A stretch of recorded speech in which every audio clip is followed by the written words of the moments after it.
So I used to be like, oh, I got Mike. And he's like, well, you gonna guard me? I'm like, yeah, because you can't dribble. You ain't got, and back then we used to handle. You ain't got no handle. Michael said, I'm going to play another 18. Chuck said, we got a game tonight. He says, I'll be good. We get to the game. David, you got this guy. Charles, you got this guy. Michael, you got this guy. Michael said, no, I got the point guard. What? You don't want to guard the two guard? Michael's kind of leaning down. Michael looked and said, I said I got the point guard. He said some shit about me in the newspaper, and I'm going to get him. And we're looking around like, uh-oh, this little kid in trouble. Michael Jordan's name has become synonymous with basketball greatness. Even people who have never followed the sport recognize his legacy and the impact he had on the NBA and global culture. When the conversation turns to the greatest players of all time, Jordan's name is almost always at the center. His dominance with the Chicago Bulls, his unforgettable moments, and his ability to inspire generations of fans have secured his place among the most iconic athletes in history. But what makes Jordan's legacy even more powerful is the respect he earned from other basketball legends. The players who competed against him, played alongside him, and followed his career have shared countless stories about his unmatched competitiveness and influence on the game.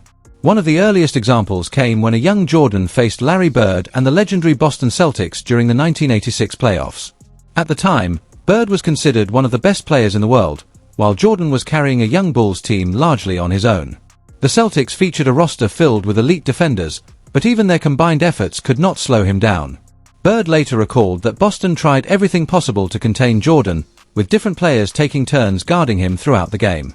Despite facing one of the greatest teams in NBA history, Jordan exploded for 63 points, setting a playoff scoring record at the time. Although Chicago ultimately lost because Jordan lacked the supporting talent needed to defeat that powerful Celtics squad, the performance became a defining moment in NBA history. It was the night many realized a new superstar had arrived, and it signaled that once the era of Bird and the Celtics began to fade, Jordan was ready to become the face of the league. An incredible playoff performance. I've never seen it before, and I had never seen it after. That wasn't Michael Jordan out there, it was God disguised. That unforgettable playoff performance helped create one of the most famous nicknames in basketball history, his airness. What made the moment even more meaningful was the person who recognized Jordan's greatness. Larry Bird was not just another player, he was a three-time MVP and one of the most dominant forces the NBA had ever seen. Known for his confidence, competitive fire, and legendary trash talk, Bird was not someone who easily praised opponents. So when he acknowledged Jordan's incredible performance, it felt like a passing of the torch from one generation of greatness to the next. It was a sign that the NBA's future belonged to a new superstar. To understand the era Jordan was entering, you also have to look at his relationship with Magic Johnson. Their rivalry defined the NBA during the 1980s, with their battles in the finals helping transform basketball into a global phenomenon. Although they were fierce competitors on the court, they eventually developed a deep friendship and mutual respect. Then came the 1992 Olympics and the legendary Dream Team, a collection of the greatest basketball players in the world.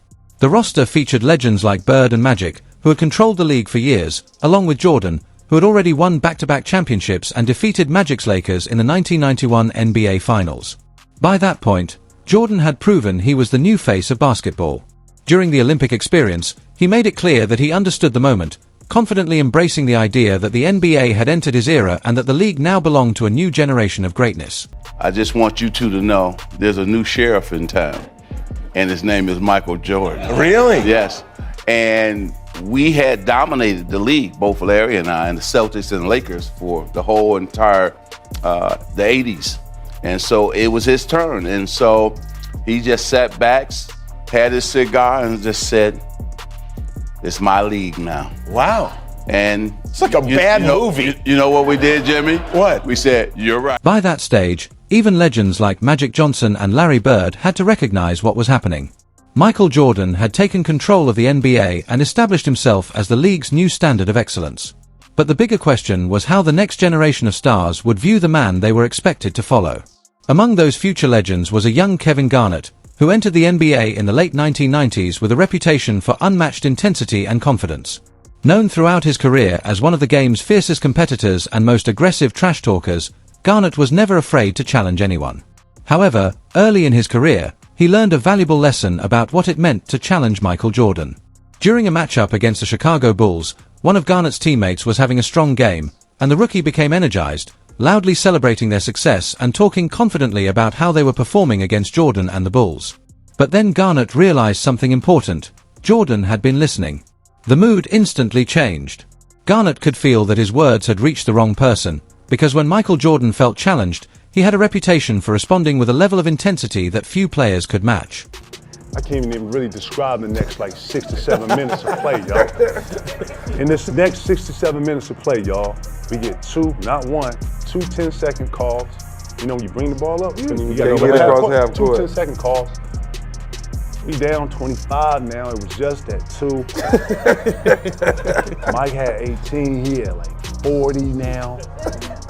JR, myself, we ain't scored in like about 4 minutes. The entire game changed the moment Michael Jordan decided to respond to Kevin Garnett's trash talk.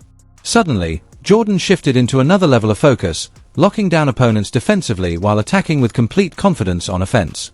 Garnett and the Timberwolves had no answer for the intensity Jordan brought, as the Bulls took control and turned the matchup into a one-sided battle. Every possession showed the difference between a young player learning a lesson and a legend refusing to be challenged. Years later, Garnett remembered just how draining that experience was and admitted he realized the mistake of giving one of the greatest competitors in NBA history extra motivation.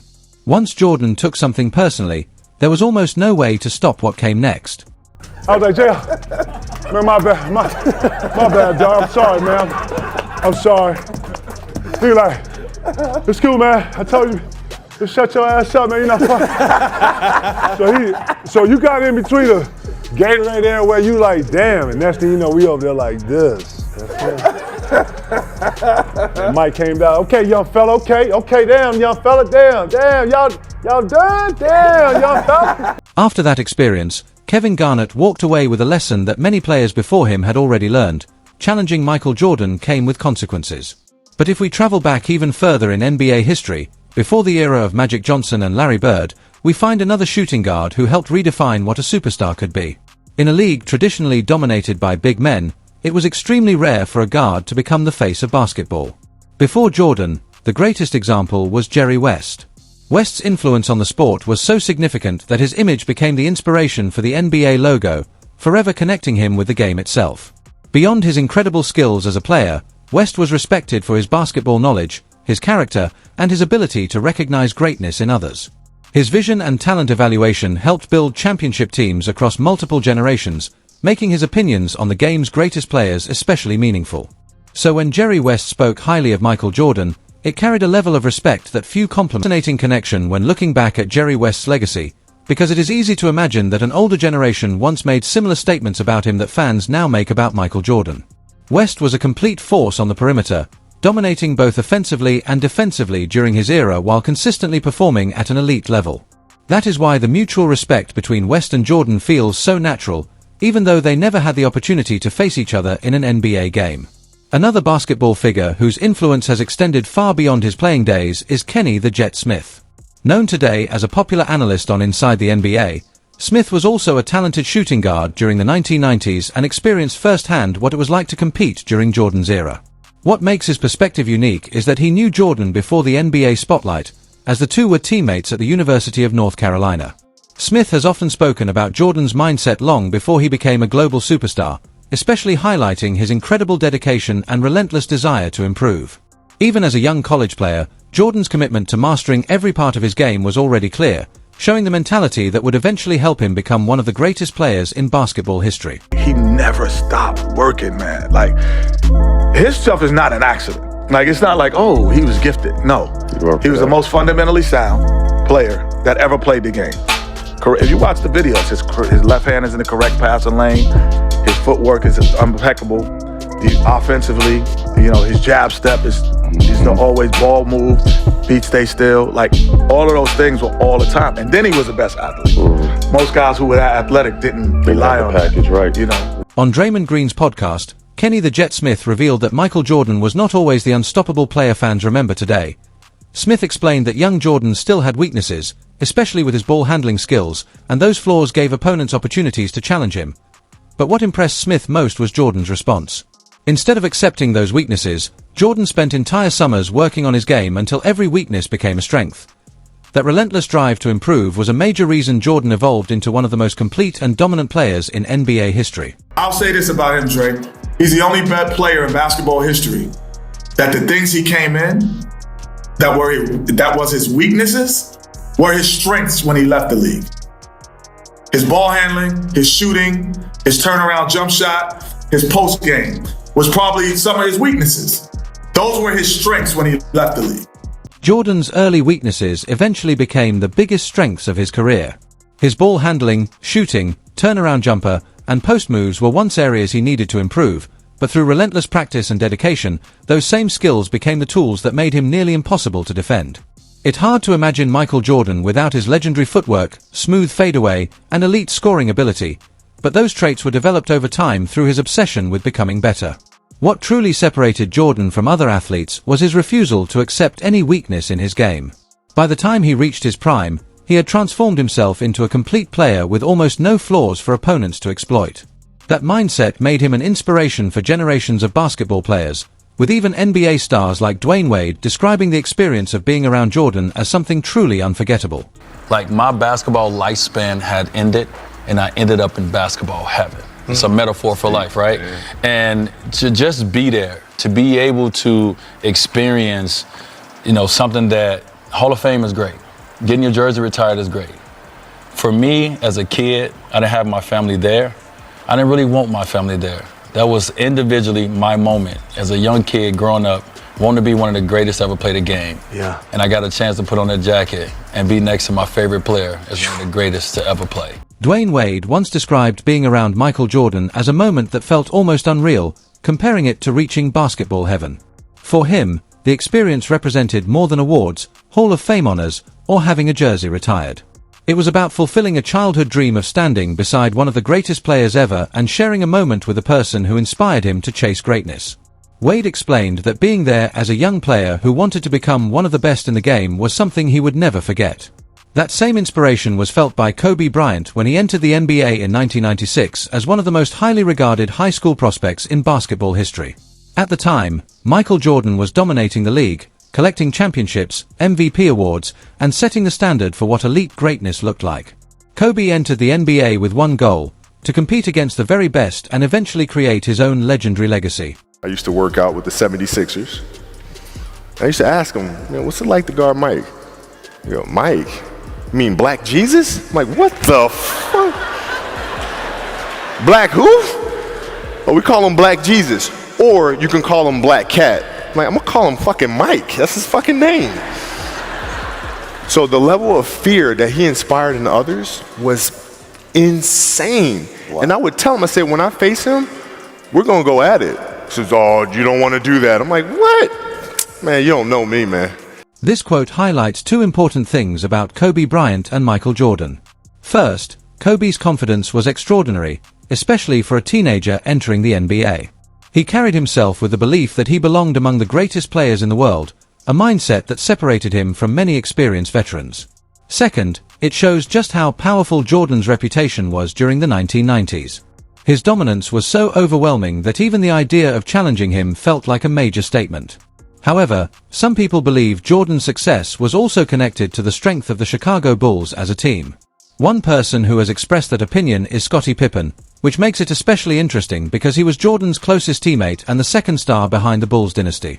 Despite their history together, Pippen has openly criticized aspects of Jordan's game, even describing him as a player with flaws and challenging the idea that Jordan achieved everything alone. I don't believe that there's a great player because our game is a team game and one player can't do it. Like, I seen Michael Jordan play before I came to play with the Bulls. You guys seen him play. He was a horrible player. He was horrible to play with. He was all one-on-one. He's shooting bad shots. And all of a sudden, we become a team and we start winning. Everybody forgot who he was. Perhaps Pippen's comments are easier to understand when viewed from his own perspective. As Jordan's legendary teammate, he was a major part of the Bulls' success and may have wanted more recognition for the role he played in building that dynasty. After all, few people understand Jordan's game better than someone who shared the court with him for years. But the conversation about Jordan's greatness does not stop with Pippen. Another former NBA champion with a unique perspective is Robert Horry, known as Big Shot Bob. Unlike many champions of the 1990s, Horry won titles outside of the Bulls organization, giving him a different view of Jordan's dominance. His comments about Jordan revealed just how rare it was for anyone to make the greatest player of the era feel challenged. While most players feared Jordan, Horry pointed out that there was one player who could create that same level of pressure for Jordan himself: Hakeem Olajuwon, one of the most skilled and dominant centers basketball has ever seen. If you ask Michael Jordan what one guy he ever feared, it was Hakeem Olajuwon. He used to call us, "I'm scared of the big African," because he's from Nigeria. That's what he used to say, because, and the people out who are Chicago Bulls fans, I know this question comes up a lot. They always wonder, those 2 championships we won in Houston, we would have won them with Michael Jordan would have been playing. The answer to that question is yes, because they couldn't stop Olajuwon. We might not be able to stop Jordan, but they couldn't stop Olajuwon. A matchup between the 1990s Houston Rockets and the Chicago Bulls would have been one of the most fascinating battles in NBA history. Both teams featured legendary players at the height of their abilities, creating the possibility of a showdown between Michael Jordan and Hakeem Olajuwon. Many fans still wonder if Olajuwon was one of the few players capable of truly challenging Jordan's dominance and possibly testing his perfect NBA Finals record. Jordan's undefeated Finals history remains one of the strongest arguments in the GOAT debate, while LeBron James is often compared to him despite having multiple Finals losses on his resume. During the 2017 NBA Finals, after LeBron had already broken several records previously held by Jordan, he was asked about his place compared to the Bulls legend. Instead of focusing on surpassing Jordan, LeBron showed deep respect and admiration, calling Michael Jordan his greatest basketball inspiration and ultimate idol. I did pretty much everything that MJ did when I was a kid. I shot fadeaways before I should have. I wore a leg sleeve on my leg and folded it down so you saw the red part. For no reason. I wore black and red shoes with white socks. I wore short shorts so you could see my undershorts underneath. I didn't go bald like Mike, but I'm getting there. But I'm getting there. LeBron James' admiration for Michael Jordan remains one of the most interesting parts of the GOAT debate. Even while chasing many of Jordan's records and creating his own legendary career, LeBron has always shown respect for the player who inspired him. Seeing one all-time great openly praise another shows just how powerful Jordan's influence has been across generations. Moving back to one of Jordan's biggest on-court rivals, Reggie Miller also has a legendary story to tell. Known for his confidence, competitive attitude, and fearless trash talk, Miller never backed down from a challenge, no matter who was standing in front of him. However, early in his NBA career, he decided to test himself by talking trash directly to Michael Jordan. As many players quickly learned, challenging Jordan's pride often came with consequences, and Miller's experience was no different. The great Michael Jordan, that's right, there's a new kid on town, right? Kind of looks at me and starts shaking his head. So at half, I have 10 and he has 4 points, right? I'm doing all this talking. He's like, okay. Into the game in the second half, he ended up with 44 and I ended up with 12. So he outscored me 40-2. And as he's walking off, he's like, be sure and be careful, you never talk to Black Jesus like that. Reggie Miller learned a valuable lesson that day. Challenging Michael Jordan with trash talk was a dangerous game.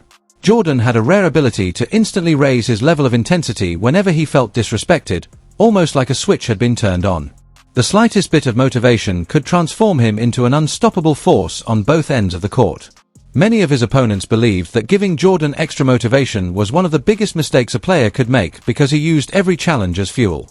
His competitive mindset became one of the defining traits of his career, and former rivals understood that he never backed down from a battle. Patrick Ewing, one of Jordan's longtime competitors, once pointed out the major difference between Jordan and LeBron James, explaining that Jordan's greatness came from his relentless approach and his refusal to ease up against anyone. To me, I think Michael Jordan is the best in my era. The way that the way that he played, everything that he brought to the table, not to take anything away from LeBron or Kobe. LeBron is great, but Michael was a killer from day one. He was an assassin from day one. I thought that LeBron had to learn how to be an assassin. He was great now. Like if you ask me who would I want to play with, I'm gonna say LeBron because you want to score. Yeah, I want to. These stories provide a deeper look into what made Michael Jordan such a unique player. His greatness was not only measured by championships, statistics, or unforgettable moments, but also by the way his opponents experienced his intensity and determination firsthand. Jordan controlled the NBA with a level of focus and precision that few players could match, and every challenger who tried to take his place discovered just how difficult that task was. He continued rising through the ranks, surpassing the legends who came before him and creating a standard that future generations would chase. That is why so many NBA greats continue to speak about him with incredible respect. After hearing countless stories from teammates, rivals, and fellow legends, one conclusion remains clear. Michael Jordan's impact on basketball is unmatched, and he is still widely considered by many to be the greatest player the NBA has ever seen.